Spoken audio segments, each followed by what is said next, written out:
ఈరోజు క్లాస్‌లో గూడా స్క్రీన్ విజిబుల్‌గా ఉంది కదా మేడం?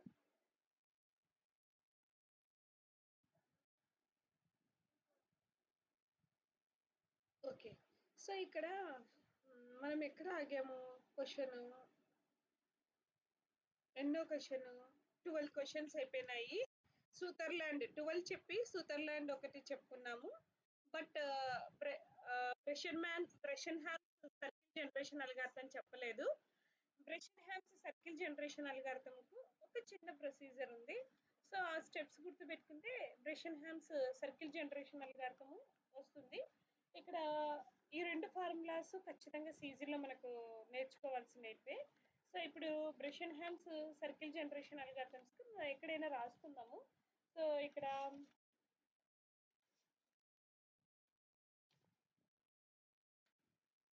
బ్రెషన్హామ్స్ సర్కిల్ జనరేషన్ అల్గారిథం ఏంటంటే ఫస్ట్ మనము ఒక ఒక x1 y1 వాల్యూస్ ఇస్తారన్నమాట. So for example x1 y1 అని వాల్యూస్ ఇస్తారు. సో x1 y1 వాల్యూస్ 0 0 అని ఇస్తారు. So x1 values 0, y1 value 0 అని ఇస్తారు. అలాగే ఇచ్చిన వెంటనే మనం ఏం చేస్తాము అంటే ఇది బ్రెషన్హామ్స్ సర్కిల్ జనరేషన్ అల్గారిథం ఏంటంటే ఇచ్చిన ఇచ్చింటారు కదా సర్కిల్ విత్ సెంట్రీ పాయింట్ ఇస్తారు. సో సో ఫర్ ఎగ్జాంపుల్ 0 0 కాడ సర్కిల్ ఇక్కడ నుంచి డ్రా చేయమంటారు. డ్రా చేసి ఒక రేడియస్ వాల్యూస్ కూడా ఇస్తారు. ఇక్కడ రేడియస్ ఎన్ని యూనిట్స్ ఇస్తారన్నమాట. సో స్టార్టింగ్ పాయింట్ రేడియస్ ఇస్తారు. స్టార్టింగ్ పాయింట్ రేడియస్ ఇస్తే మనం ఏం చేయాలి అంటే నెక్స్ట్ మనము ఇక్కడ నుంచి ఏ పాయింట్ కి సర్కిల్ డ్రా చేస్తాం, మళ్ళీ నెక్స్ట్ ఏ పాయింట్ కి సర్కిల్ డ్రా చేస్తాం, మళ్ళీ నెక్స్ట్ ఏ పాయింట్ కి సర్కిల్ డ్రా చేస్తాము అని రేడియస్ ను క్యాలిక్యులేట్ చేస్తా న్యూ న్యూ వాల్యూస్ ను అంటే new x1+1 new i+1 yi+1 అంటే x1 y1 అంటే x1 0 0 పొజిషన్ ఇచ్చారు. ఇక్కడ నుంచి డిస్టెన్స్ ఇచ్చారు. డిస్టెన్స్ కు ఫార్ములా ఇస్తారు. ఫార్ములా ఉంది డిస్టెన్స్ కు. రేడియస్ కూడా ఇస్తారు అన్నమాట. మనకు రేడియస్ ఇస్తారు, స్టార్టింగ్ పాయింట్ ఇస్తారు. సో మనం ఏం చేస్తాము ఈ రేడియస్ స్టార్టింగ్ పాయింట్ బేస్ చేసుకొని మనం ఏం చేస్తాము అంటే డిస్టెన్స్ క్యాలిక్యులేట్ చేస్తాం అన్నమాట. సో ఇలా మనము డిస్టెన్స్ ను క్యాలిక్యులేట్ చేస్తాం. డిస్టెన్స్ ను క్యాలిక్యులేట్ చేసిన తర్వాత ఏం చేస్తాం x1 y1 పొజిషన్ క్యాలిక్యులేట్ చేస్తాం. సో క్యాలిక్యులేట్ చేసిన తర్వాత x2 y2 position x3 y3 ఇలా అన్ని x4 y4 సో మొత్తము అప్ టు ఇంతవరకు వాల్యూస్ ను క్యాలిక్యులేట్ చేస్తాం. క్యాలిక్యులేట్ చేస్తే అప్పుడు మనకి ఏమవుతుంది ఒక సర్కిల్ ఫామ్ అవుతుంది. x value greater than less than y అయితే మనం స్టాప్ చేస్తాం అన్నమాట ప్రాసెస్ ను క్యాలిక్యులేట్ చేయడం. x value less than y అయితే మనం ఏం చేస్తాము అంటే ఇంకా క్యాలిక్యులేట్ చేసే ప్రాసెస్ ను స్టాప్ చేసి సర్కిల్ ను డ్రా చేస్తాం అన్నమాట. అంటే Bresenham's circle generation algorithm main purpose ఏంటంటే ఒక సర్కిల్ ను జనరేట్ చేయడం దీని యొక్క మెయిన్ పర్పస్ అన్నమాట. సో మనకి ఏమేమి ఇస్తారు స్టార్టింగ్ పొజిషన్ ఇస్తారు, రేడియస్ ఇస్తారు. స్టార్టింగ్ పొజిషన్ రేడియస్ ఇస్తే మనము ఈ డిస్టెన్స్ ని ఎలా క్యాలిక్యులేట్ చేస్తాము, ఈ x1 y1 వాల్యూస్ ని ఎలా క్యాలిక్యులేట్ చేస్తాము అనే దానికి ప్రొసీజర్ ఉందన్నమాట. సో ఏంటి ఆ ప్రొసీజర్ అంటే ఫస్ట్ ఏంటంటే given given x1 equal to ఏంటి 0, y1 ఈక్వల్ టు 0 ఇస్తారు. ఇచ్చిన తర్వాత ప్రొసీజర్ ఏంటి x1 y1 వాల్యూస్ తెలిస్తే ప్రొసీజర్ ఏంటంటే డి వాల్యూని క్యాలిక్యులేట్ చేయాలి. డికి ఫార్ములా ఏమి ఇచ్చాడు అంటే డి అంటే ఏంటంటే ఇక్కడ డెసిషన్ పారామీటర్ అంటారు, లేకపోతే డిస్టెన్స్ పారామీటర్ అంటారు. సో ఈ డెసిషన్ పారామీటర్ ఫార్ములా ఏంటంటే D equal to 3 minus 2r 3 - 2r అనేది ఇక్కడ డెసిషన్ పారామీటర్ అన్నమాట. సో ఇక్కడ 3 - 2r అనే రేడియస్ ఇస్తారు. ఇచ్చిన తర్వాత మనం ఏం చేయాలి ఈ d ని క్యాలిక్యులేట్ చేయాలి. For example radius equal to 5 అని ఇచ్చారు అనుకోండి. అప్పుడు ఏమవుతుంది 3 - 2 × 5 2 × 5 10 అవుతుంది. 10 - 3 ఏమవుతుంది -7 అవుతుంది. ఓకేనా. సో ఇక్కడ మనకు స్టార్టింగ్ పాయింట్స్ రేడియస్ వాళ్ళే ఇస్తారు. మనం ఈ డిస్టెన్స్ క్యాలిక్యులేట్ చేయాలి. ఇక్కడ ఏమంటున్నాడంటే డిస్టెన్స్ అనేది లెస్ దెన్ 0 ఉంటే ఈ మనం క్యాలిక్యులేట్ చేసిన డిస్టెన్స్ అనేది లెస్ దెన్ 0 ఉంటే x k plus one, x k plus one అంటే నెక్స్ట్ పాయింట్ అన్నమాట. నెక్స్ట్ పాయింట్ ఏముంటుంది అంటే ఎక్స్కే ప్లస్ వన్ ఉంటుంది, next point x k plus one ఉంటుంది, వైకే ప్లస్ వన్ ఏముంటుంది అంటే వైకేనే ఉంటుంది అంటున్నాడు. అంటే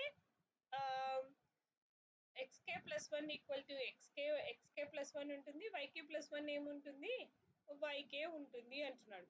ఒకవేళ డి వాల్యూ లెస్ దెన్ 0 అయితే, అలాగే డిస్టెన్స్ అనేది మారిపోతుంది, distance equal to DK plus one, అంటే కొత్తగా క్యాలిక్యులేట్ చేసే డిస్టెన్స్ ఏమవుతుంది, డీకే ప్లస్ వన్ ఏమవుతుంది అంటే డీకే ప్లస్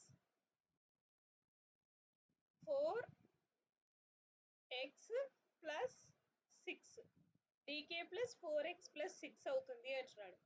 ఒకవేళ డి గ్రేటర్ దెన్ 0 ఉంటే, ఎక్స్కే ప్లస్ వన్ ఏమవుతుంది అంటే ఎస్కే ప్లస్ వన్ అవుతుంది. SK plus one equal to ఎక్స్కే plus one అవుతుంది. అలాగే వైకే ప్లస్ వన్ ఏమవుతుందంటే Y suffix K plus one. ఓకేనా, వైకే ప్లస్ వన్ ఏమవుతుంది అంటే వైకే మైనస్ వన్ అవుతుంది అంటున్నాడు. గుర్తుపెట్టుకోండి, నేను చెప్తాను, తొందరపడకండి. వైకే మైనస్ వన్ అవుతుంది అంటున్నాడు. అలాగే DK plus one, DK plus one, DK plus one ఏమవుతుంది అంటే డీకే ప్లస్ 4 ఫార్ములా ఉందన్నమాట, 4x minus Y plus one plus 10. ఇది ఇది ఖచ్చితంగా గుర్తుపెట్టుకోవాలి, ఈ వాల్యూస్ ఖచ్చితంగా గుర్తుపెట్టుకోవాలి. ఇది అలగారిథమ్. సో ఏంటి అంటే ఫస్ట్ గివెన్ ఎక్స్వైలు ఇస్తారు, ఎక్స్వైలు ఇచ్చిన తర్వాత ఒకటి గుర్తుపెట్టుకోండి చాలు, ఎక్స్వైలు ఇస్తారు. డి వాల్యూ ఏంటి 3 minus 2 R D less than 0 అయితే ఎస్కే ప్లస్ వన్, అంటే నెక్స్ట్ ఎక్స్ పొజిషన్ ఏమవుతుంది ఇంక్రిమెంటెడ్ బై 1 తో ఇంక్రిమెంట్ అవుతుంది. నెక్స్ట్ వై పొజిషన్ ఏముంటుంది అలాగే ఉంటుంది, నో చేంజ్. ఒక డి వాల్యూ ఏమవుతుంది అంటే డీకే ప్లస్ 4x ప్లస్ 6,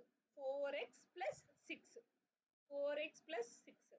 ఇక్కడ ఏమవుతుంది ఎస్కే వాల్యూ ఇంక్రిమెంట్ అవుతుంది, వై వాల్యూ ఏమవుతుంది డిక్రిమెంట్ అవుతుంది, డీకే వాల్యూ ఏమవుతుంది డీకే ప్లస్ వన్ వాల్యూ ఏమవుతుంది DK plus 4 into X minus Y plus one plus 10 అన్నమాట, ప్లస్ 10. ఓకే, సో ఈ ఫార్ములా ఖచ్చితంగా గుర్తుండాలి. ఈ ఫార్ములా మనకి ఎప్పుడు థియరిటికల్ గా తప్ప ప్రాక్టికల్ గా అడగలేదులేండి, సాల్వ్ చేయమని అడగలేదు. ఈ క్వశ్చనే చాలా సార్లు అడిగాడు, అంటే డీకే లెస్ దెన్ 0 ఉన్నటప్పుడు ఎక్స్వై వాల్యూస్ ఎంత, డీకే గ్రేటర్ దెన్ 0 ఉన్నటప్పుడు ఎక్స్వై వాల్యూస్ ఎంత, అలా క్వశ్చన్ అడిగాడు. సో జస్ట్ గుర్తుపెట్టుకోవాల్సింది ఏంటంటే డీకే లెస్ దెన్ 0 ఉంటే X value incremented by 1, YK value అలాగే ఉంటుంది. డీకే గ్రేటర్ దెన్ 0 అనేటప్పుడు ఎక్స్కే వాల్యూ ఇంక్రిమెంట్ అవుతుంది ప్లస్ వైకే వాల్యూ డిక్రిమెంట్ అవుతుంది అనేది మాత్రం గుర్తుపెట్టుకోండి. సో ఇప్పుడు క్వశ్చన్ చూసేద్దాం. క్వశ్చన్ లో ఏమంటున్నాడు ఒకసారి చూడండి. క్వశ్చన్ లో ఏమంటున్నాడంటే సెంటర్ ఈజ్ 0 0 అన్నాడు, రేడియస్ ఖచ్చితంగా ఇవ్వలేదు, ఊరికి 6 అన్నాడు radius. Then decision parameter is PI, what will be the next point అంటున్నాడు. డెసిషన్ పారామీటర్ గ్రేటర్ దెన్ 0 ఉంటే, greater than or equal to 0 ఉంటే ఈ xi ప్లస్ 1 yi ప్లస్ 1 అంటే నెక్స్ట్ పాయింట్స్ ఏముంటాయి అంటున్నాడు. మీరే చెప్పండి, గ్రేటర్ దెన్ 0 ఉన్నప్పుడు xi ప్లస్ 1 ఎలా ఉంటుంది, yi ప్లస్ 1 ఎలా ఉంటుంది. yk ప్లస్ 1 అంటే ఇక్కడ ఐ అని ఇచ్చాడు, ఐ టర్మ్స్ లో రాయాలి, yi మైనస్ 1. ఇక్కడ ఏమి ఇచ్చాడు xi ప్లస్ 1, అంతే కదా, అదొకటే గుర్తుపెట్టుకోవాలి. ఇంకా డి అనేది కూడా గుర్తుపెట్టుకోవాల్సిందే, డిఐ ప్లస్ 1 ఈక్వల్ టు ఏమొస్తా ఉంది DI in terms of I తో రాస్తున్నాను, I plus 4 into X minus Y plus 1 plus 10. So okay, in terms of 10 గా ఉంటుంది, ఇన్ టర్మ్స్ ఆఫ్ 6 గా ఉంటుంది అనేదన్నా మైండ్ లో పెట్టుకోండి చాలు, ఊరికే క్వశ్చన్ కు మల్టిపుల్ చాయిస్. ఇప్పుడు చూసేద్దాము.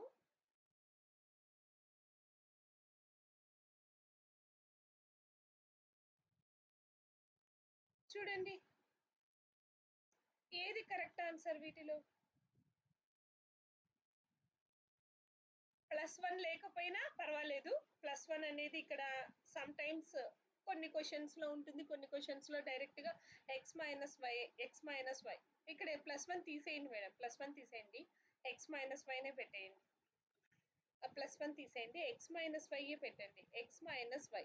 సో కరెక్ట్, ఇక్కడ x-y ఇలా పెట్టేయండి. x-y +10, 4 into x-y +10 నోట్ చేసుకోండి కరెక్ట్ గా. 4 into x-y +10. సో ఎక్కడ ఉంది +10 క్వశ్చన్? ఏమవుతుంది answer? +6 +10 xi equal to xi +1 yi +1 y -1. xi ఏమవుతుంది? ఇంక్రిమెంట్ అవుతుంది. yi అనేది ఏమవుతుంది? డిక్రిమెంట్ అవుతుంది. Decision parameter in terms of xi -4i into y +10. ఏది ఆన్సర్ ఇప్పుడు కరెక్ట్? 2. సెకండ్ అది ఒక్కటి గుర్తుపెట్టుకోండి, డిఐ <0 ఉన్నప్పుడు xi మాత్రమే ఇంక్రిమెంట్ అవుతుంది, yi అలాగే ఉంటుంది. 4x ప్లస్ ఎంత చెప్పానండి? 4x + 6. 4x + 6. ఓకే. తర్వాత ఇక్కడైతే 4 x - y +1 y +10. ఓకేనా? సో ఇది ఓకే. సో నెక్స్ట్ క్వశ్చన్ చూసేద్దాము. ఏ point P51 is rotated by 90 degrees about a pivot point 22. What is the coordinates of new transformed point అంటున్నాడు. So it is the very important question. Number of times ఈ question అడిగారు. Direct క్వశ్చనే, ఇదే question same మార్చుకోకుండా, angle కూడా మార్చుకోకుండా అడుగుతున్నాడు. P51 is rotated by 90 degrees about pivot point 2, 2. What is the coordinates of new transformed point అని ఒక question అడుగుతున్నాడు. So ఒకసారి చూసేద్దాం. సో ఇక్కడ ఏం చేయాలి అంటే, ఫస్ట్ ఏం చేయాలి అంటే ట్రాన్స్ఫర్మేషన్ మ్యాట్రిక్స్ ను ఫైండ్ అవుట్ చేయాలి. ఇక్కడ ట్రాన్స్ఫర్మేషన్ మ్యాట్రిక్స్ కు ఒక ఫార్ములా ఉందన్నమాట. రొటేషన్ అడుగుతున్నారు. అడిగితే షీరింగ్ నేను చెప్పాను, రొటేషను సీజీలో అడిగేది. Rotation, shearing, scaling, Sutherland algorithm, Bresenham's algorithm, ఇవే. ఇంక ఏ అవి అడగరు. ఓకేనా? ఈ 4 తిప్పించి అడుగుతూ ఉన్నారు సీజీలో. సో మనకి ఈజీ కదా, ఇన్ని టాపిక్స్ గుర్తుపెట్టుకునేటప్పుడు సీజీలో చూస్తే 4 ఉన్నాయి క్వశ్చన్స్. మనం ఎప్పుడు వదిలేయకోకుండా వీటిని చూసుకుంటే కొంచెం బెటర్. ఫస్ట్ ఏం చేయాలంటే, వీడు ఏమంటున్నాడంటే ఒక పాయింట్ ఇచ్చాడు, ఒక పాయింట్ ఇచ్చి దాని యొక్క పివోట్ పాయింట్ ఇచ్చాడు, 2 ఇచ్చాడు. సో ఒక పాయింట్ P5,1, అలాగే దాని యొక్క పివోట్ పాయింట్ అంటే సో అనదర్ పాయింట్, ఏదైనా ఒక అనదర్ పాయింట్ ఇచ్చాడు 2,2. సో దీన్ని ఏం చేయమంటున్నాడంటే, రొటేట్ చేసినప్పుడు దీన్ని ఇలా 90 degrees తో రొటేట్ చేస్తే, 90 degrees తో మనం రొటేట్ చేసినప్పుడు 90 degrees ఉందనుకుంటే, వీటి మధ్య 90 degrees ఉందనుకుంటే ఈ పాయింట్ ఏంటి అని అడుగుతున్నాడు. అర్థమవుతుందా? సో పివోట్ పాయింట్ అంటే హెడ్జ్ పాయింట్ అన్నమాట. హెడ్జ్ పాయింట్ ని పివోట్ పాయింట్ అంటారు. ఇలా హెడ్జ్ పాయింట్, దీన్ని పివోట్ పాయింట్ అంటారు. ఈ హెడ్జ్ పాయింట్ 2,2 ఇచ్చాడు. తర్వాత 2,2 ఇచ్చి 90 degrees యాంగిల్ ఉంటుంది వీటి మధ్య అంటున్నాడు. అలాగే మామూలు నార్మల్ పాయింట్ ఎక్కడుంది అంటున్నాడు? 5,1 లో ఉంది అంటున్నాడు. అలా ఉంటే ఈ ఎండింగ్ పాయింట్, ఈ పాయింట్ ఎంత ఉంటుంది అంటున్నాడు. సో అప్పుడు మనము ఏం చేయాలి దీనికి అంటే, ఒక ఫార్ములా ఇచ్చాడు. ట్రాన్స్ఫర్మేషన్ మ్యాట్రిక్స్ అని ఒక ఫార్ములా ఉంది. ట్రాన్స్ఫర్మేషన్ మ్యాట్రిక్స్ ఏంటి అంటే, transformation matrix minus rotation transformation matrix. చూడండి, transformation matrix, rotation, transformation matrix, rotation matrix, transformation matrix. So ఇక్కడ ఏం చేయాలి అంటే, ట్రాన్స్ఫర్మేషన్ మ్యాట్రిక్స్ అంటే దీన్ని ఏమంటారు? ఇలా డయాగ్నల్స్ లో అన్ని 1 పెడితే దీన్ని ఏం మ్యాట్రిక్స్ అంటారు? ఐడెంటిటీ మ్యాట్రిక్స్ అంటాం కదా. సో ఇలా ఐడెంటిటీ మ్యాట్రిక్స్ తీసుకోవాలి. ఒక ఐడెంటిటీ మ్యాట్రిక్స్ తీసుకొని ఈ ఐడెంటిటీ మ్యాట్రిక్స్ లో లాస్ట్ 2 జీరోస్ ఉంటుంది కదా. ఆ లాస్ట్ 2 జీరోస్ బదులు ఏం చేయాలి అంటే మన పీవోట్ పాయింట్ వాల్యూని పెట్టుకోవాలి. Pivot point for example pivot point హెచ్కేనో ఐజేనో అనుకుందాం. పీవోట్ పాయింట్ ఐజే అనుకుందాం. సో ఐజే ఐజే అది ఇది మైనస్ టీ కదా. సో అప్పుడు ఏమవుతుంది? Minus i minus j. Same ఇక్కడ ట్రాన్స్ఫర్మేషన్ మ్యాట్రిక్స్ ఏమవుతుంది?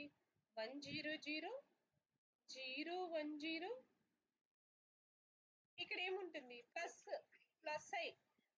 IJ 1. Okay. So rotation matrix ను వేసుకోవాలి. రొటేషన్ మ్యాట్రిక్స్ ఏంటంటే రొటేషన్ మ్యాట్రిక్స్ ఫిక్స్డ్ అన్నమాట. రొటేషన్ మ్యాట్రిక్స్ ఫిక్స్డ్ ఏంటంటే cos theta sine theta cos theta sine theta 0 తర్వాత minus sine theta minus sine theta cos theta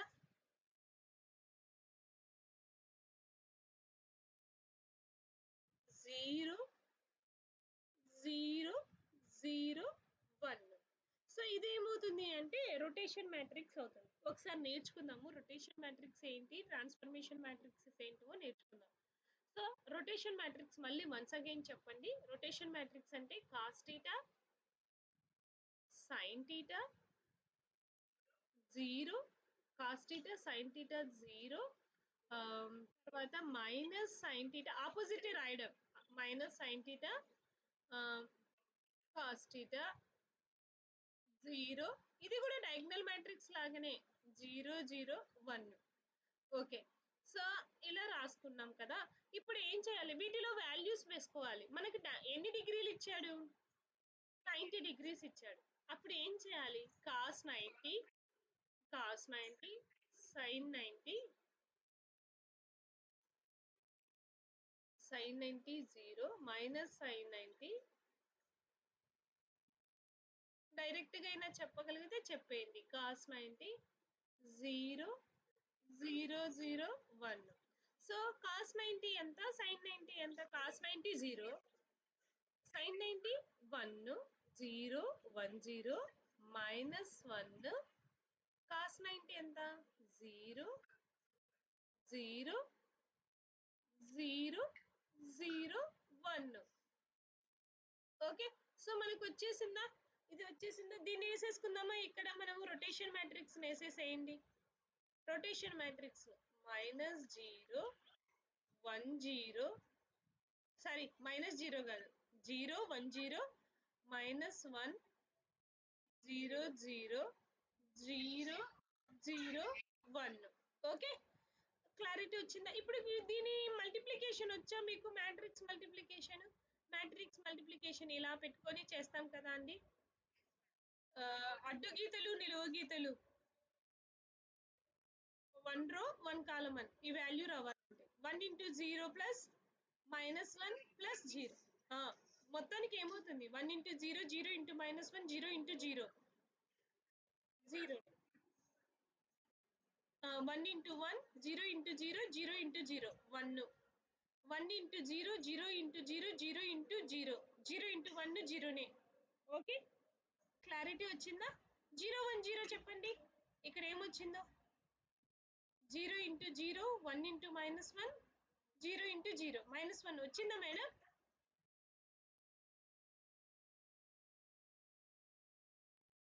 ఏమొచ్చిందో చెప్పండి madam.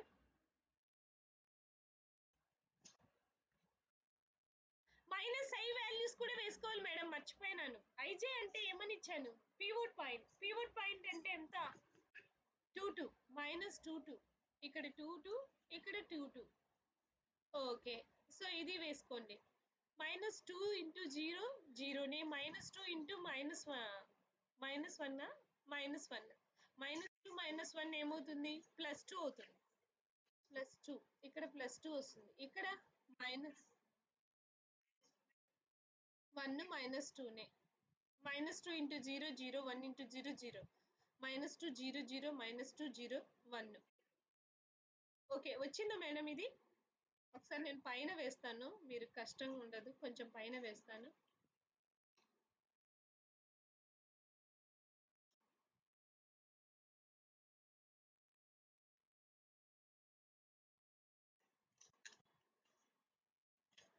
చెప్పండి next ఏమొచ్చింది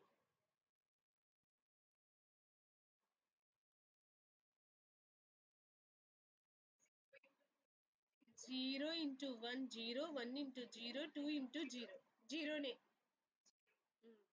0 into 0 1 into 1 0 1 వచ్చింది 1 వచ్చింది కదా 0 into 0 0 into 0 0 వచ్చింది కదా ఓకే తర్వాత -1 into 1 0 into 0 0 into 2 -1 వచ్చింది తర్వాత -1 0 వచ్చింది అంతేనా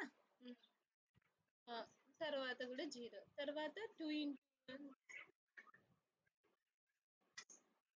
ఏమొచ్చింది 4 వచ్చింది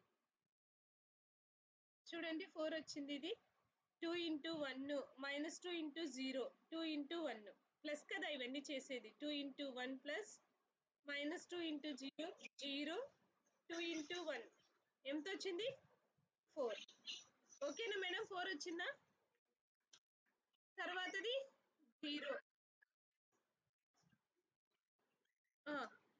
1 into 2 0 తర్వాతది 1 తర్వాతది ఎంత వచ్చింది 1 వచ్చింది ఓకే ఇప్పుడు ఏం చేయాలంటే ఈ మ్యాట్రిక్స్ ఇంటూ మన న్యూ పాయింట్ ఏంటి 5 1 5 1 సో 5 1 అని ఇచ్చినప్పుడు మనకు last year three three three 3 columns 3 rows కదా సో ఇక్కడ XY పొజిషన్స్ మాత్రమే ఇచ్చారు జెడ్ లేకపోతే జెడ్ 1 తీసుకోవాలి మనకి ఇవ్వడం ఏంటి 5 1 అని ఇచ్చారు అంటే XY పొజిషన్స్ జెడ్ పొజిషన్ లేకపోతే 1 అని పెట్టుకోవాలి పెట్టుకొని ఇప్పుడు ఈ వచ్చిన మ్యాట్రిక్స్ ఈ వాల్యూని ఏం చేయాలి మ్యాట్రిక్స్ మల్టిప్లికేషన్ మళ్ళీ చేయాలి చేస్తే ఎంత వస్తుందో అది న్యూ పాయింట్ అవుతుంది చూడండి ఎంత వస్తుందో అర్థమైందా మేడం ఇప్పుడు న్యూగా ఒక మ్యాట్రిక్స్ వచ్చింది ఆ మ్యాట్రిక్స్ ఇంటూ ఏంటి ఈ పాయింట్ 5 1 కానీ మనకి ఏం లేదు న్యూ డైమెన్షనల్ లేదు కాబట్టి జెడ్ డైమెన్షన్ లేకపోతే ఏమని పెట్టుకోవాలి 1 పెట్టుకోవాలి సో అప్పుడు ఏమవుతుంది ఇప్పుడు చూడండి అడ్డు గీతలు కదా ఇది రో కదా ఇది రో దీన్ని కాలం అని తీసుకుందాం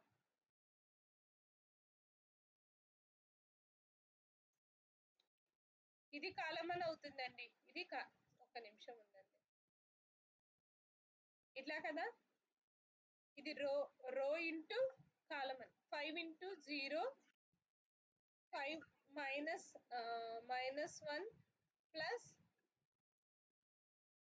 4 -1 4 తర్వాతది తర్వాత 1 into 5 ప్లస్ 0 0 0 నే 0 0 0 తర్వాతది ఏమొచ్చింది 1 వచ్చింది మొత్తానికి ఏమొచ్చిందండి 351 వచ్చిందా 351 okay so answer is this is the answer 14 answer 35 ఉంది కదండి న్యూ పాయింట్ 35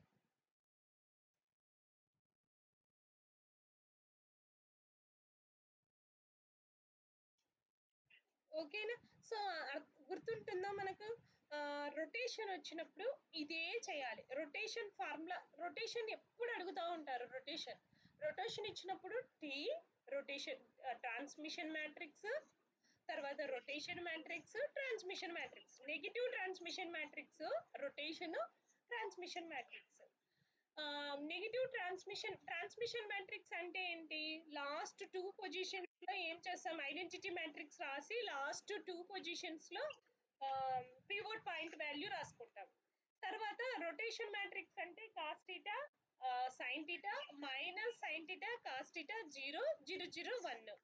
ఓకే. సో ఆ యాంగిల్ అక్కడ సబ్స్టిట్యూట్ చేసి మ్యాట్రిక్స్ మల్టిప్లికేషన్ చేసి వచ్చిన మ్యాట్రిక్స్ ను మళ్ళీ ఇచ్చిన పాయింట్ తో మళ్ళీ మ్యాట్రిక్స్ మల్టిప్లికేషన్ చేస్తే మనకు కొత్త న్యూ రొటేట్ చేసిన తర్వాత వచ్చిన న్యూ పాయింట్ వస్తుంది. ఓకేనా? ఇదే ఇదే సేమ్ సేమ్ ఇలాంటి ప్రాబ్లమే అన్ని అడుగుతా ఉంటారు. మనకు వదిలిపెట్టుకోకుండా అట్లీస్ట్ మనకు ఒక 5 క్వశ్చన్స్ అన్న వస్తాయి. స్పీడ్ గా చేసుకుంటూ వెళ్తే ఈ క్వశ్చన్ 5 అన్న వస్తాయి. Okay. So next one is ఇది. సరే సరే మేడం, నేను రాస్తాను. నేను వెబ్సైట్ లోనే పెట్టేద్దామా అని ఒక ఐడియా ఉంది. కొంచెం ఈ ఎలక్షన్ డ్యూటీ అయిపోయిన తర్వాత ఫార్వర్డ్ చేసేస్తాను. Sir question paper madam group లో పెడతాను క్వశ్చన్ పేపర్ కూడా. ఓకే. పర్స్పెక్టివ్ ప్రొజెక్షన్ ఇది అయిపోయింది మేడం. సూతర్లాండ్ నిన్న చేశాం కదా ఒక రెక్టాంగిల్ కన్స్ట్రక్ట్ చేసి. Okay. So next one is చూడండి. నెక్స్ట్ వన్ ఏంటంటే in perspective projection line segment joining point which lies in front of the viewer to a point in back of the viewer is projected to a broken of infinite extent. It is known as ఇక్కడ ఇది ఏంటంటే ఒక projection ఇచ్చాడు. ఒక line segment joining ఏ point. ఒక line segment అంటే ఏంటి? మామూలుగా లైన్ సెగ్మెంట్ అంటే టూ ఇంటర్ పాయింట్స్ ఉంటే దట్ ఈస్ కాల్డ్ ఎస్ ఏంటి? లైన్ సెగ్మెంట్ అన్నమాట. ఓకేనా? ఇక్కడ లైన్ సెగ్మెంట్ జాయినింగ్ ఏ పాయింట్ అంటున్నాడు which lies in front of the viewer to a point in back of the viewer. ఒక point front of the viewer లో ఉంటుంది, ఇంకొక point back of the viewer లో ఉంటుంది అంటున్నాడు. దీన్ని బ్రోక్ అది దాన్ని దాన్ని ఏమంటారు? డివైడ్ చేసినప్పుడు ఈ పాయింట్ ను మనం డివైడ్ చేసినప్పుడు ఇలా డివైడ్ చేసినప్పుడు బ్రోకన్ ఏ లైన్ ఇలా డివైడ్ చేసినప్పుడు మధ్యలో డివైడ్ చేసినప్పుడు ఇలా డివైడ్ చేసినప్పుడు ఇన్ఫినైట్ ఎక్స్టెంట్ వస్తాయి. అంటే వీటి మధ్య ఎంత ఉంటుంది అంటే మనకు తెలుస్తుందా? అసలు డివైడ్ చేసినప్పుడు ఒక చోట ఒకటి డివైడ్ అయిపోయింది, ఇంకొక చోట డివైడ్ అయినప్పుడు వీటి మధ్య ఉన్న దూరాన్ని కనుక్కోలేకపోతే అలాంటి మెథడ్ ని ఏమంటారు అంటే టోపాలజికల్ డిసార్షన్ అనేది ఒక మెథడ్ అన్నమాట. అది ఒక టైప్ ఆఫ్ మెథడ్. సో అది ఏంటంటే ఇలా లైన్ సెగ్మెంట్స్ ఉన్నప్పుడు ఆ లైన్ సెగ్మెంట్స్ ను డివైడ్ చేసినప్పుడు వాటి మధ్య ఒక డిస్టెన్స్ తెలియదు. ఇన్ఫైనైట్ ఎక్స్టెంట్ అంటే ఫస్ట్ తెలియదు అనుకుంటాం, తర్వాత మెజర్ చేస్తే అది ఖచ్చితంగా ఏమవుతుంది? తెలుస్తుంది. ఓకేనా? సో అంతే కదా. సో ఏదైనా ఒక లైన్ ఉంది, ఆ లైన్ ను మనం బ్రోక్ చేసాము అంటే డివైడ్ చేసాము, లేకుంటే మధ్యలో డ్రాప్ చేసినప్పుడు అవి రెండు వేరు పడినప్పుడు వాటి మధ్య దూరం ఎంత అంటే ఇన్ఫినైట్ ఎక్స్టెంట్ అని అనుకొని మళ్ళీ వాటి యొక్క మధ్య దూరాన్ని ఫైండ్ అవుట్ చేస్తే దాని the technology is called as a topological distortion. Okay. ఇది థియరిటికల్ క్వశ్చన్, గుర్తుపెట్టుకోండి. ఇలాంటి క్వశ్చన్ వచ్చినప్పుడు కొన్ని థియరిటికల్ కాన్సెప్ట్స్ మనం గుర్తుపెట్టుకోవాల్సిందే. టోపాలజికల్ డిసార్షన్ అనేది ఆ టెక్నిక్ నేమ్ అంట. ఓకే. సో నెక్స్ట్ క్వశ్చన్ చూసేద్దాము. నెక్స్ట్ క్వశ్చన్ లో ఇది షేరింగ్ క్వశ్చన్. నేను చెప్పాను కదా, అడిగితే రొటేషన్, లేకపోతే స్కేలింగ్, లేకపోతే షీరింగ్. ఇక్కడ షీరింగ్ ఇచ్చాడు. అసలు షీరింగ్ అంటే ఏంటి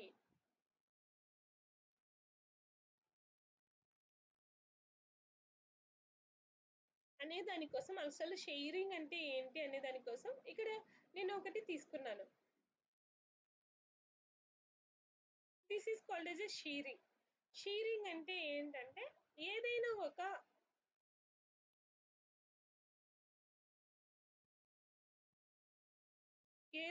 పిక్చర్ ను ఇలా ఉన్న పిక్చర్ ను XY డైరెక్షన్స్ లో ఉన్న పిక్చర్ ను జస్ట్ ఓన్లీ ఇలా రొటేట్ చేసినాం అనుకోండి, ఏదో ఒక డైరెక్షన్ కే రొటేట్ చేసినాం అనుకోండి, కంప్లీట్ గా ఇలా పిక్చర్ ఇలా ఉన్నదాన్ని ఏదో ఒక డైరెక్షన్ కి మాత్రమే ఇలా రొటేట్ చేస్తే then it is called as a shearing. ఓకేనా? షీరింగ్. ఓకే. సో అది ఏదైనా కావచ్చు. ఇప్పుడు ఫర్ ఎగ్జాంపుల్ ఇలా ఉంది పిక్చర్, దాన్ని తీసుకొని వెళ్ళి ఇలా దీనికి మాత్రమే ఇలా తిప్పినాం అనుకోండి, then it is called as a shearing అన్నమాట. సో ఈ షీరింగ్ కు ఒక నిమిషం.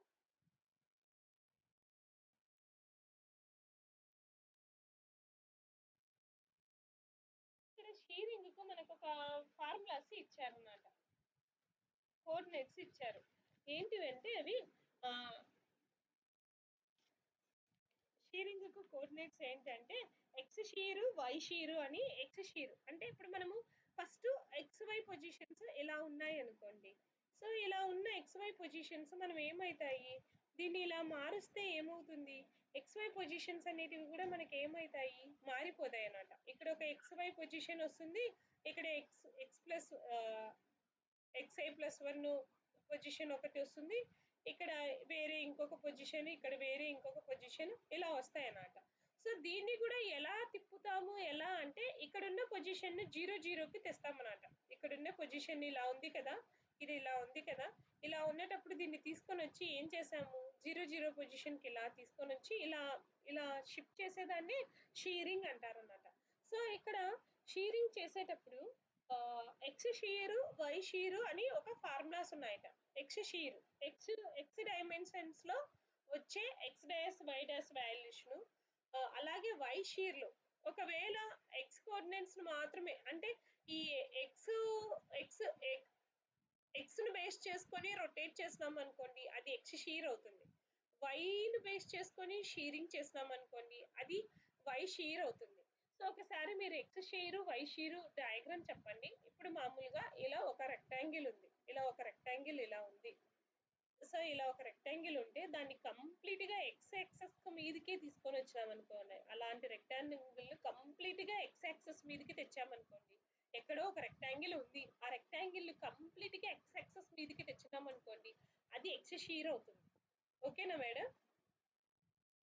అదే రెక్టాంగిల్ కంప్లీట్ గా వై యాక్సెస్ మీదుగా తెచ్చినాం అనుకోండి వై షీర్ అవుతుంది. ఓకేనా?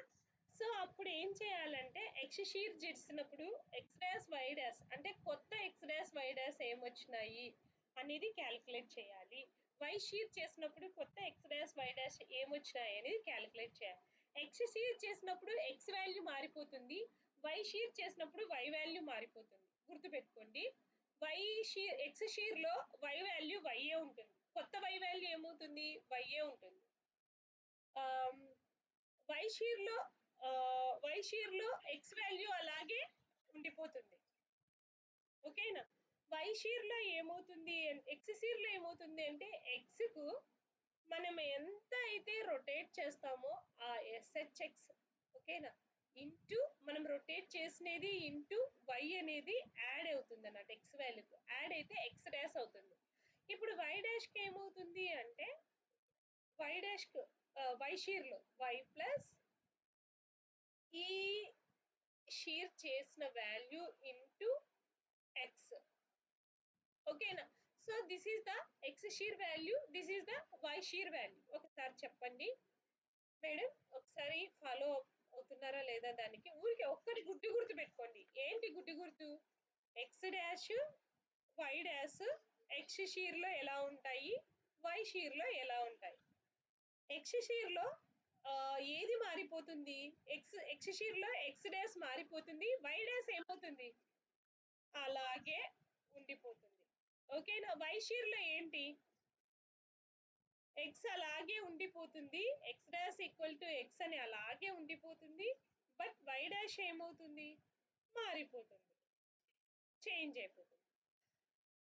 ఎక్స్ షీర్ లో ఆల్రెడీ ఉన్న ఎక్స్ కు ఎక్స్ షీర్ లో ఆల్రెడీ ఉన్న ఎక్స్ కు మనము షీర్ అంటే ఏంటి, మనం రొటేట్ చేసే angle, shearing angle, shearing angle X shear అంటున్నాం.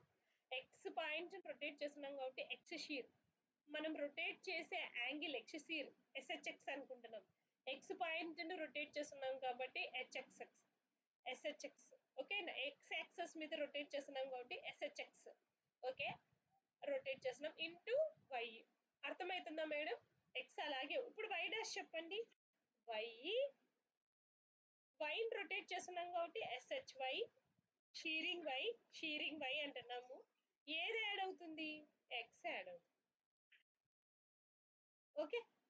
once again ఈ ఫార్ములాస్ ఫిక్స్డ్ ఇవి షీరింగ్ కు ఆల్రెడీ ఫార్ములాస్ ఇన్వెంటెడ్ చేసిన formulas x shear y shear formulas ఎలా ఉంటాయి ఊరికి కొంచెమన్నా గుర్తుంటే చాలు ఎక్స్ షీర్ లో ఎక్స్ వాల్యూ మాత్రమే మారిపోతుంది y value y dash value వైఏ ఉంటుంది వై షీర్ లో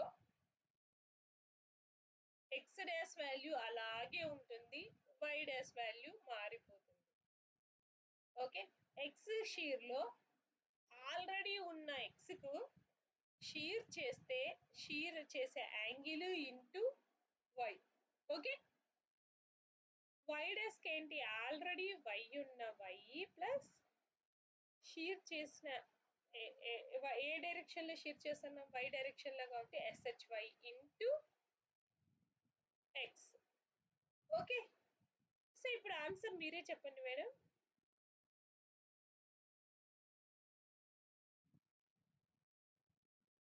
ఆన్సర్ చెప్పండి ఏ షీర్ జరిగింది అంటున్నాడు ఒకసారి చెప్పండి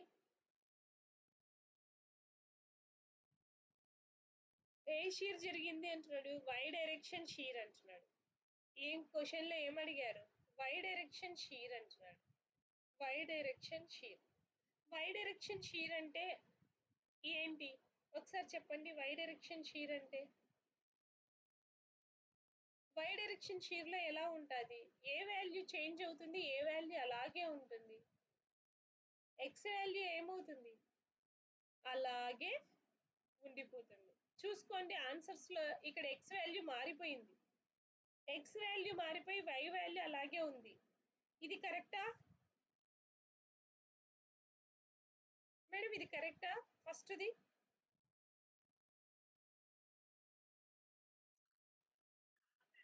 కాదు నెక్స్ట్ది కరెక్టా కరెక్టా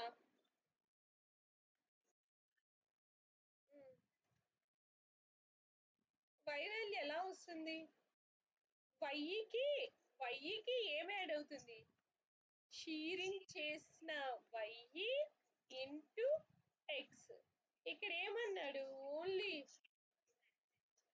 షీరింగ్ చేసిన ఎక్స్ షీరింగ్ చేశాడు వై డైరెక్షన్ లో షీరింగ్ చేసేది ఎవరిని వై యాక్సెస్ నే షీరింగ్ చేస్తాం వై డైరెక్షన్ లో జరిగేటప్పుడు ఎస్హెచ్వై ఉంటుంది plus previous y plus sh y into x రావాలి ఇది అవుతుందా కాదు అవ్వదు దీని తర్వాత ఇది ఫోర్త్ చూద్దాము ఫోర్త్ చూడండి ఎక్స్ వాల్యూ అలాగే ఉంటుంది ఇక్కడ ఎక్స్ వాల్యూ అలాగే ఉందా లేదు థర్డ్ దాంతో చూడండి ఎక్స్ వాల్యూ అలాగే ఉంది సమ్ షీరింగ్ చేశాడు ప్లస్ వైని యాడ్ చేశాడు ఎస్హెచ్వై ఎక్స్ ఇక్కడ ఏమంటే ఎక్స్ కి ఒక రెఫరెన్స్ కూడా ఉంటుంది అని వాడు ఇదిగోండి X equal to X reference అని కూడా ఇచ్చాడు కాబట్టి మైనస్ ఎక్స్ రెఫరెన్స్ అని పెట్టుకున్నాడు అర్థమవుతుందా ఈ పాయింట్ ఉంది కాబట్టి అలా పెట్టుకున్నాడు అలా పెట్టుకోకుంటే ఇది చూడండి ఎస్హెచ్వై షీరింగ్ జరిగేది ఎక్కడ వై డైరెక్షన్ లోనే షీరింగ్ జరుగుతుంది ప్లస్ వైఏ ఉంటుంది ఓకే సో ఇక్కడ కరెక్ట్ ఆన్సర్ ఇది ఓకే సో జస్ట్ సింపుల్ గానే ఉంటుంది ఈ ఎక్స్ వాల్యూని బట్టి చెప్పేయచ్చు మనం ఓకేనా okay so next question which of the following is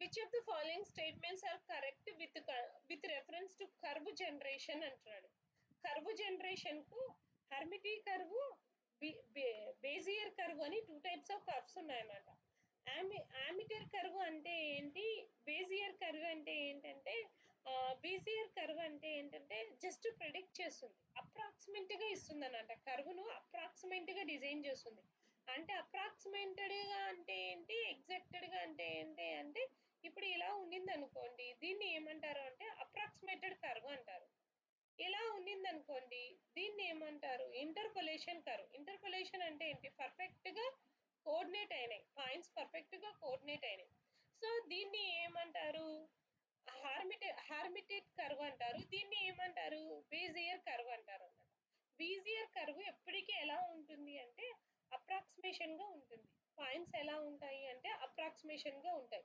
exact గా కనెక్ట్ అయి ఉండవు అన్నమాట. ఎగ్జాక్ట్ గా కనెక్ట్ అయి ఉండవు. సో హార్మిటేటివ్ కర్వ్ అంటే ఏంటి? అన్ని కనెక్ట్ అయి ఉంటాయి. సో ఇవి హార్మిటేటెడ్ కర్వ్ కు బీజియర్ కర్వ్ కు సంబంధించిన లైన్స్. ఎందుకంటే హార్మిటెడ్ కర్వ్ లో ఇంటర్పోలేషన్ పాయింట్ కు మధ్య ఉన్న ఇంటర్పోలేషన్ అనేది కరెక్ట్ గా జరిగి ఉంటుంది. ఓకే. బీజియర్ కర్వ్ ఏంటి? Approximation curve. Only approximated points ఉంటాయి. సో ఏబి రెండు కరెక్టే. నెక్స్ట్ బీజియర్ కర్వ్ ఏంటంటే entirely with the convex all of its control points. So Bezier curve లో ఏంటి? ఈ కంట్రోల్ పాయింట్స్ మాత్రమే ఇండికేషన్ ఉంటుంది. లైన్ ఇండికేషన్ అనేది ఉండదు. Only control points. ఈ కంట్రోల్ పాయింట్స్ ఇవి మాత్రమే కంట్రోల్ పాయింట్స్ ఉంటాయి. ఇలా లైన్ సెగ్మెంట్ ఉంటుందా? ఉండదు. ఓకేనా? So Bezier curve degree Bezier curve control points మీద డిపెండ్ అవుతుంది కానీ బట్ ఈ కంట్రోల్ పాయింట్స్ ను బేస్ చేసుకొని బీజియర్ కర్వ్ యొక్క డిగ్రీని ఫైండ్ అవుట్ చెయ్యరు అంటున్నారు. బీజియర్ కర్వ్ డిగ్రీ ఎంత అంటే మనం మామూలుగా ఒక గ్రాఫ్ గీసుకొని దీని డిగ్రీ ఎంత అంటే ఏమని చెప్తాం? దీని డిగ్రీ ఎంత అని చెప్తాం? ఎన్ని నెంబర్ ఆఫ్ కనెక్టెడ్ కాంపోనెంట్స్ ఉన్నాయి ఇక్కడ? 1 2 3.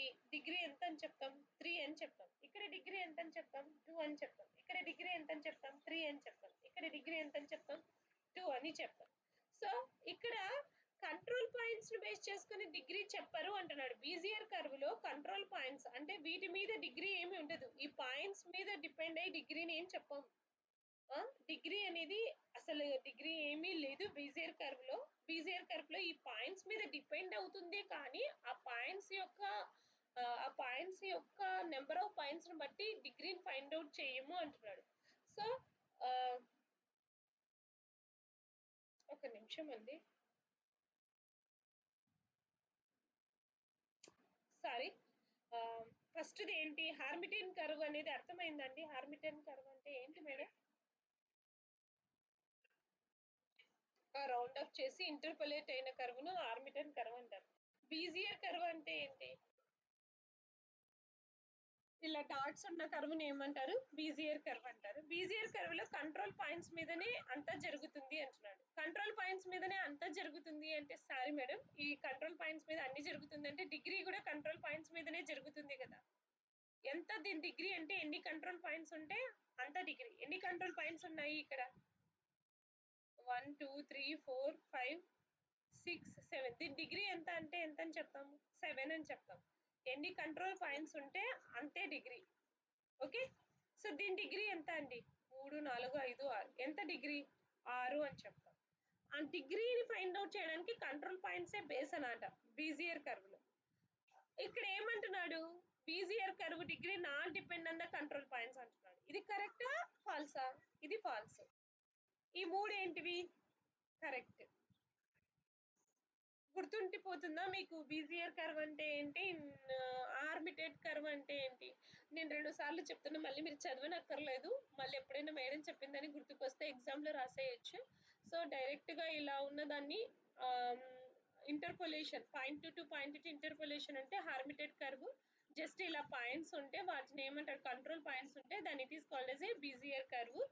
బీజియర్ కర్వ్ లో కంట్రోల్ పాయింట్స్ మీదనే డిపెండెన్సీ ఉంటుంది. డిగ్రీని కూడా కంట్రోల్ పాయింట్స్ మీదనే ఫైండ్ అవుట్ చేస్తాం. Okay. Okay. So next one. Next ఇక్కడ C++ క్వశ్చన్ అడిగారు. To implement abstract data type programming language request a synthetic unit to encapsulate type definition అంటున్నాడు. అబ్స్ట్రాక్ట్ డేటా టైప్ అంటే ఏంటి? అబ్స్ట్రాక్ట్ డేటా టైప్ అంటే ఏంటంటే ఇప్పుడు మనం ఏడిటి ప్రతిదానికి ఏడిటి రాసాం. ఇప్పుడు నేను ఒక పర్సన్ కి ఏడిటి రాస్తున్నాను. అబ్స్ట్రాక్ట్ డేటా టైప్ ను రాస్తున్నాను ఒక పర్సన్ కు, జస్ట్ ఒక పర్సన్ కు. అబ్స్ట్రాక్ట్ డేటా టైప్ కి ఏముంటుందంటే ఒక సింటాక్టిక్ యూనిట్ అంటే ఒక బాడీ ఉంటుంది. ఒక సింటాక్టిక్ యూనిట్ అంటే ఒక బాడీ ఉంటుంది. ఆ బాడీలో ఏం చేస్తున్నాం? ఫస్ట్ ఇక్కడ అట్రిబ్యూట్స్ రాస్తాం. తర్వాత ఏం రాస్తాము అంటే ఆపరేషన్స్ ను రాస్తాం. అట్రిబ్యూట్స్ తర్వాత ఏం చేస్తాము? ఆపరేషన్స్ ను రాస్తాం. దీన్ని ఏమంటారు? అబ్స్ట్రాక్ట్ డేటా టైప్ అంటారు. ఓకే. ఇప్పుడు పర్సన్ కు చెప్పమన్నాను కదా అబ్స్ట్రాక్ట్ డేటా టైప్ పర్సన్స్. చెప్పండి పర్సన్స్ కి ఏముంటది? ఒక వెయిట్ ఉంటారు, పర్సన్స్ కలర్ ఉంటారు, తర్వాత పర్సన్స్ కు ఇంకా ఏముంటది? వెయిట్, హైట్, కలరు, ఇంకా identification features, name, roll number, address, phone number, ఇవన్నీ ఏమైతాయి? పర్సన్ యొక్క అట్రిబ్యూట్స్ అంటే క్యారెక్టరిస్టిక్స్, పర్సన్స్ యొక్క ప్రత్యేకతలు. ఆ ప్రత్యేకతలని అట్రిబ్యూట్స్ అంటారు. పర్సన్ ఏ పని చేస్తాడు? మనం పొద్దున్న లేసినప్పటి నుంచి రీడ్ చేస్తాం, రైట్ చేస్తాం, స్లీప్ చేస్తాం, ఈట్ చేస్తాం, వర్క్ చేస్తాం. ఇవన్నీ ఏమైతాయి? మన యొక్క ఆపరేషన్స్ అవుతాయి. సో అంటే అబ్స్ట్రాక్ట్ డేటా టైప్ అంటే ఏంటి? ఏదైనా ఒక ఎంటిటీ యొక్క అట్రిబ్యూట్స్ ను, ఆపరేషన్స్ ను సింటాక్టిక్ వేలో తెలిపితే దాన్ని అబ్స్ట్రాక్ట్ డేటా టైప్ అంటారు.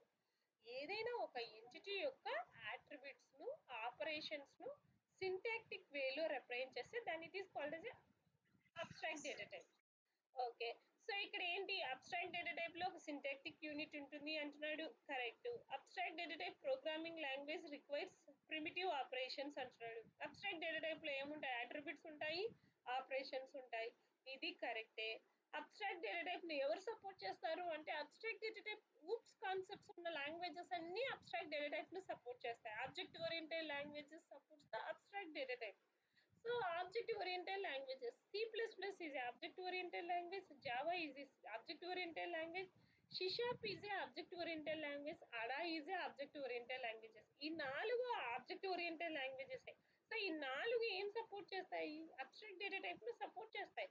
సో కండిషన్ ఏమవుతుంది ఇక్కడ? ABC are true. మీరు చూస్తేనే చెప్పొచ్చు Java is abstract data type, it supports abstract data type. Abstract data type అంటే ఏంటి? ఒక ఎంటిటీ యొక్క అట్రిబ్యూట్స్, ఆపరేషన్స్ ను సింటాక్టిక్ వేలో రిప్రజెంట్ చేస్తే దాన్ని it is called as abstract data type. మనం ఏడిటి ఫర్ స్టాక్ అని రాస్తా ఉంటాం. స్టాక్, ఏడిటి స్టాక్ రాస్తా ఉంటాం. స్టాక్ కి ఏముంటాయి? అట్రిబ్యూట్స్ ఏముంటాయి స్టాక్ కు? ఒకే అట్రిబ్యూట్ స్టాక్ కు ఏంటి మేడం? టాప్. ఆపరేషన్స్ ఏమైతాయి? Top is attribute. ఆపరేషన్స్ ఏమైతాయి? Push, pop. ఇది ఏమవుతుంది? అబ్స్ట్రాక్ట్ డేటా టైప్ స్టాక్ కు అబ్స్ట్రాక్ట్ డేటా టైప్ అవుతుంది. క్యూ తీసుకున్నాం అనుకోండి, క్యూ కి ఏముంటాయి? అట్రిబ్యూట్స్ ఏముంటాయి క్యూ కు? రెండు అట్రిబ్యూట్స్ ఉంటాయి, ప్రింట్, రేరు. ఆపరేషన్స్ ఏమవుతాయి? ఇన్సర్ట్, డిలీట్, డిస్ప్లే, ఏమైనా ఉంటే అవైనా పెట్టుకోవచ్చు. అది abstract data type for queue. ఏదానికైనా మనం అబ్స్ట్రాక్ట్ డేటా టైప్ రాసుకోవచ్చు. అందులో ఉన్న అట్రిబ్యూట్స్ ను, ఆపరేషన్స్ ను మెన్షన్ చేస్తే దాన్ని అబ్స్ట్రాక్ట్ డేటా టైప్ అంటారు. సో ఫస్ట్ పాయింట్ లో ఏమన్నాడు? అబ్స్ట్రాక్ట్ డేటా టైప్ కు సింటాక్టిక్ యూనిట్ ఉంటుంది అంటున్నాడు. నెక్స్ట్ అబ్స్ట్రాక్ట్ డేటా టైప్ కు ఏముంటుంది అంటే ఆపరేషన్స్ ఉంటాయి అంటున్నాడు. కరెక్టే. అబ్స్ట్రాక్ట్ డేటా టైప్ ఈ మూడు సపోర్ట్ చేస్తాయి అంటున్నాడు. అది కరెక్టే. సో ఇక్కడ correct answer ABC are true అన్నమాట. సో నెక్స్ట్ క్వశ్చన్ కి వెళ్ళిపోతే, next question match the following types of variables with the corresponding programming languages అంటున్నారు. ఈ క్వశ్చన్ ఎక్కడి నుంచి వచ్చింది అంటే పీపీఎల్ అంటారు, ప్రిన్సిపల్స్ ఆఫ్ ప్రోగ్రామింగ్ లాంగ్వేజెస్ అంటారు. సో ఇక్కడ నుంచి ఈ క్వశ్చన్ ఇచ్చారు. సో మనం అన్ని లాంగ్వేజెస్ ని ఎలా గుర్తుపెట్టుకుంటాము అంటే ఇప్పుడు మనకి ఈ principles of programming languages syllabus లో లేదు. ఇప్పుడున్న new NET SET syllabus previous గా ఉన్నింది కదా, పేపర్ 2 పేపర్ 3 మోడల్లో అయితే ప్రిన్సిపల్స్ ఆఫ్ ప్రోగ్రామింగ్ లాంగ్వేజెస్ అనే సబ్జెక్ట్ కూడా ఉన్నింది. ఇప్పుడు ప్రిన్సిపల్స్ ఆఫ్ ప్రోగ్రామింగ్ లాంగ్వేజెస్ తీసేసి ఏఐ పెట్టాడు. ఏఐ ఉంది కానీ ప్రిన్సిపల్స్ ఆఫ్ ప్రోగ్రామింగ్ లాంగ్వేజెస్ లేదు. బట్ ఒకసారి చూసేద్దాం. స్టాటిక్ వేరియబుల్స్ అంటే stack dynamic, explicit heap dynamic, implicit heap dynamic, ఇవన్నీ టైప్స్ ఆఫ్ వేరియబుల్స్ అన్నమాట. వేరియబుల్ స్టాటిక్ అంటే ఏంటి? ఏదైనా ఒక వేరియబుల్ స్టాటిక్ అయితే, స్టాటిక్ అని పెట్టామనుకో, ఏదైనా ఒక వేరియబుల్ స్టాటిక్ అని పెడితే దాని ఇనిషియల్ వాల్యూ ఏముంటుంది? దాని ఇనిషియల్ వాల్యూ ఆటోమేటిక్ గా ఏముంటుంది? 0 ఉంటుంది. ఇనిషియలైజేషన్ ఎన్నిసార్లు జరుగుతుంది? ఒకసారే జరుగుతుంది. ఇనిషియలైజేషన్ ఎన్నిసార్లు జరుగుతుంది? ఒకసారే జరుగుతుంది. దాని యొక్క డిఫాల్ట్ వాల్యూ ఏముంటుంది? 0 ఉంటుంది.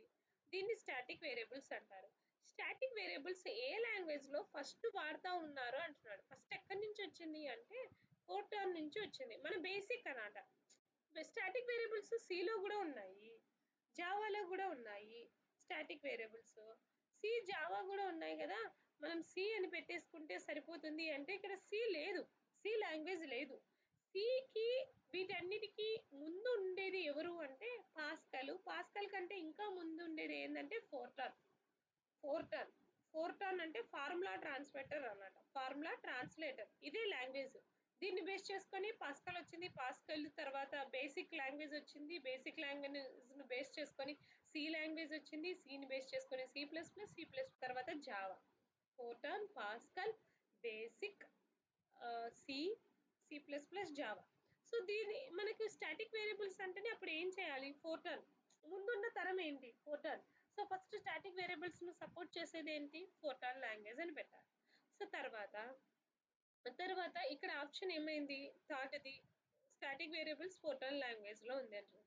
స్టాక్ డైనమిక్ లాంగ్వేజ్ ఎక్కడి నుంచి వచ్చింది అంటే పాస్కల్ నుంచి వచ్చిందంట. స్టాక్ డైనమిక్ వేరియబుల్స్ అంటే ఏంటి అంటే స్టాక్ డైనమిక్ వేరియబుల్స్ అంటే ఏంటంటే variables values are changed at run time. Static అంటే ఫిక్స్డ్ గా ఉంటాయి, డైనమిక్ అంటే వేరియబుల్స్ వాల్యూస్ మాడిఫై అవుతాయి బట్ నాట్ కంపైల్ టైం. ఎప్పుడైతే ప్రోగ్రామ్ ఎగ్జిక్యూట్ చేస్తామో అప్పుడే వేరియబుల్ వాల్యూ మాడిఫై అయ్యిందనుకో దాన్ని ఏమంటారు, స్టాక్ డైనమిక్ వేరియబుల్స్ అంటారు. స్టాక్ డైనమిక్ వేరియబుల్స్ ను ఎక్కడ యూజ్ చేశారు అంటే first stack dynamic variables Pascal లో యూజ్ చేశారు అంటున్నాడు. పాస్కల్ లాంగ్వేజ్ నుంచి వచ్చాయి అంట. సిలో ఏమీ స్టాక్ డైనమిక్ వేరియబుల్ లేదు, అందుకే ఫోర్టాన్ అని పెట్టనక్కర్లేదు. ఓకేనా, పాస్కల్ లో మాత్రమే ఉందంట. Okay, so next one is explicit heap dynamic variable. Explicit heap dynamic variable అంటే ఏంటి, ఇంప్లిసిట్ హీప్ డైనమిక్ వేరియబుల్ అంటే ఏంటంటే డైనమిక్ అంటే ఏంటంటే వేరియబుల్స్ రన్ టైమ్ లో మాడిఫై అవుతాయి. ఓకే, హీప్ అంటే ఏంటంటే మెమరీలో స్టోర్ కాకుండా హీప్ లో స్టోర్ అవుతాయి, అంటే ఒక రిజిస్టర్ లోనో లేకపోతే సపరేట్ స్టోరేజ్ డివైస్ లో స్టోర్ అయితే దాన్ని ఎక్స్ప్లిసిట్ హీప్ డైనమిక్ అంటారు. ఎక్స్ప్లిసిట్ అంటే ఏంటి, ఇంప్లిసిట్ అంటే ఏంటంటే ఎక్స్ప్లిసిట్ అంటే ఏంటి అంటే it is modified by the programmer, then it is called as a explicit heap dynamic. Sorry, explicit ante entante it is modified by the programmer, then it is called as a explicit heap dynamic. Implicit heap dynamic ante entante if the variable values are modified by system then it is called as a implicit heap dynamic అన్నమాట. Explicit heap dynamic ను Java language support చేస్తుంది అంటున్నాడు. Implicit heap dynamic ను ఏ language support చేస్తుంది అంటే APL language support చేస్తుంది అంటున్నాడు. ఇక్కడ ఏపీఎల్ అంటే అబ్రివేషన్ ఏంటంటే application programming language. Application programming language. Madam ఒక ముక్క కూడా అర్థం కాలేదనుకుంటా, చూడండి ఇంప్లిసిట్ కి ఎక్స్ప్లిసిట్ కి డిఫరెన్సెస్ ఏంటి. మనం మాడిఫై చేసినాం అనుకో ఒక వేరియబుల్ వాల్యూను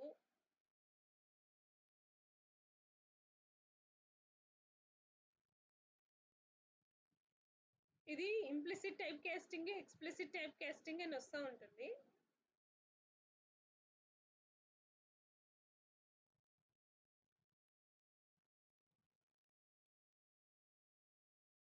మేడం ఇది చెప్పండి, ఇది implicit type casting explicit type casting?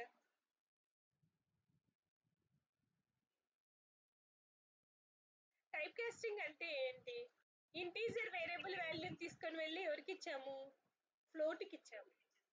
ఇచ్చినప్పుడు బి వాల్యూ ఎంత కావాలి, 5 ఉండేది ఏమవుతుంది 0. 5.0ని ఎవరు మారుస్తారు, ఆటోమేటిక్ గా సిస్టమే మారుస్తుంది. సిస్టమ్ మార్చిందనుకో దాన్ని ఏమంటారు, ఇంప్లిసిట్ అంటారు. మనమే మార్చినాం, మనం ఎలా మారుస్తాం, మనము టైప్ కాస్టింగ్ మెన్షన్ చేస్తాం. ఇంట్ అని, ఇంట్ ఆఫ్ ఏ అని ఒక ఇలా ఇస్తాం సింటాక్స్ లోనే. ఇలా ఇచ్చి మనమంతకు మనమే మార్చి బీకి అసైన్ చేసినాం అనుకోండి, then it is called as explicit.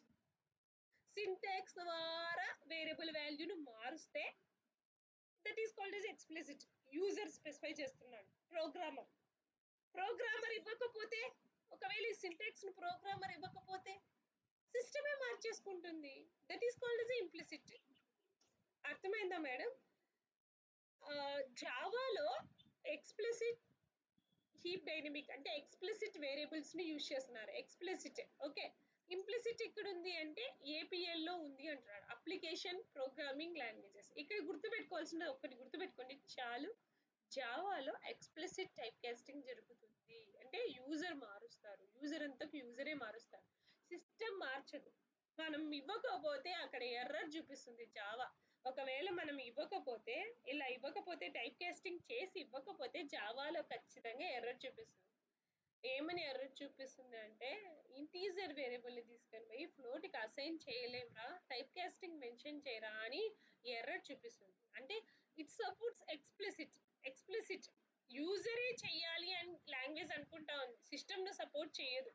But see language లో ఏంటంటే ఇంప్లిసిట్ సపోర్ట్ చేస్తుంది, ఎక్స్ప్లిసిట్ సపోర్ట్ చేస్తుంది. మనం ఇచ్చినా ఇవ్వకపోయినా సిస్టమ్ అంతకు సిస్టమే ఏ వాల్యూ ఫ్లోట్ వాల్యూని తీసుకొని పోయి ఇంటీజర్ వాల్యూని తీసుకొని పోయి ఫ్లోట్ కి అసైన్ చేస్తుంది. బట్ జావా అసైన్ చేయదు, మనమే ఇవ్వాలి, మనం ఇస్తేనే తీసుకుంటుంది. మనం ఇవ్వకపోతే సిస్టమ్ అంతకు సిస్టమ్ జరగదు. ఓకేనా? సో అదొకటి గుర్తుపెట్టుకోండి జావా లాంగ్వేజ్ గురించి గుర్తుపెట్టుకోండి.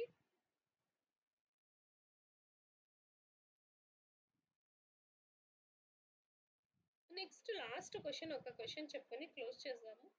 Which of the following is false regarding the evaluation of computer programming languages? Computer programming languages కు సంబంధం ఏమేమి ఉన్నాయి వీటిలో కింద వాటిలలో ఏది సంబంధం లేదు అంటున్నాడు. ఎవాల్యుయేషన్ అంటే ఏంటి? ఒక కంప్యూటర్ ప్రోగ్రామింగ్ లాంగ్వేజ్ ను డెవలప్ చేయడానికి వీటిలో కింద ఏవి సంబంధం ఉన్నాయి, ఏది సంబంధం లేదు అంటున్నాడు.